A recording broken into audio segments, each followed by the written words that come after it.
Styling. First look at the Yamaha Ray, and you immediately notice how short are its dimensions, the low stance, and the very familiar edgy design panels, which start from headlight to the tail light. It has been garnished with graphics, sharp lines, and slashes on the side panels, which join into the tail light flawlessly. The sleek exhaust is finished in black, and comes with heat shield, which has vents scooped out on it. The headlight dominates the front with its sheer size, and has integrated turn indicators. According to Yamaha, the V-cut shape at the front gives it a shape which looks like jewelry. We couldn't agree more on it, as it almost looks like a necklace from a certain angle.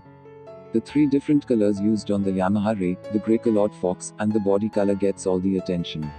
Instrument cluster and switch gear. The triangular instrument cluster blends in with the overall design.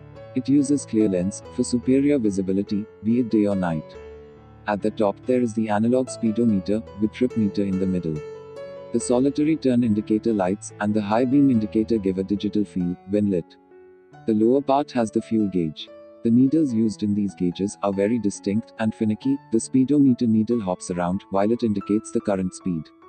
Switchgear is of good quality and has a positive feel to every click and doesn't feel cheap like its rivals. Ergonomics. The Yamaha Ray has a very comfortable seating position, upright and not so wide. Saddle height is really low, which comes as a good news for short people. The seat is well cushioned, it's a perfect balance for comfort on short trips and will help in long journeys as well. The grab handle at the back is a bit of stretch and small in size. Rear view mirrors are very easy to adjust and offer very wide view of what is behind.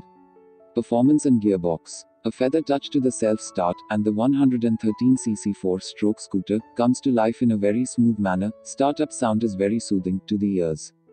The Yamaha engine produces 7 HP of power at 7,500 rpm and 8.1 Nm of torque at 5,000 rpm.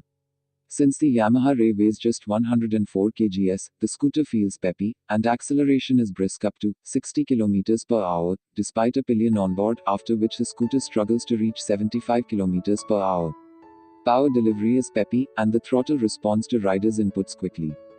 There's hardly any lag from the CVT gearbox in the beginning, which gives a good low-end torque and mediocre mid-range. Performance is not the party piece of this scooter, but it has excellent drivability in the city, and fuel efficiency. Ride, handling and braking. Outright performance may not be Yamaha Ray's party piece, but the handling is. It rides on a common set of 90x100 tires and 10-inch wheels, but has impressive grip levels.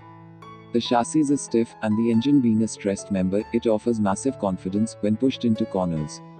The telescopic suspension geometry is well executed, and it gives an excellent blend of cornering ability and ride quality.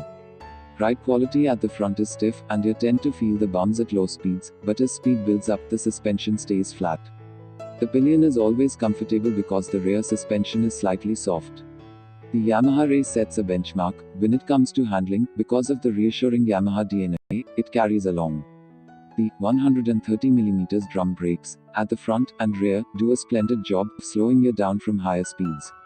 Thanks to the compact dimensions and low curb weight, it stops without any sideways action, but emergency braking will see the front forks diving in.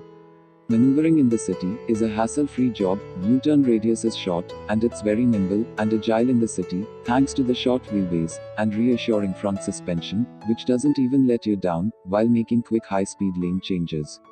High-speed stability is excellent, and there is very little wind blast. Miscellaneous. The low-mounted headlight has a good widespread, but on those lonely dark highways, high beam doesn't seem sufficient enough. The 128mm ground clearance may seem low on paper, but with stiff suspension, we didn't scrap the belly anywhere, despite pillion on board. Fit and finish is good, but we did find the brake levers at the front on the fragile side, and lots of exposed bolts. The under-seat storage of 15.5 liters doesn't run deep, and thus you can't store a full-face helmet. It is only good for keeping knick-knacks or a small helmet.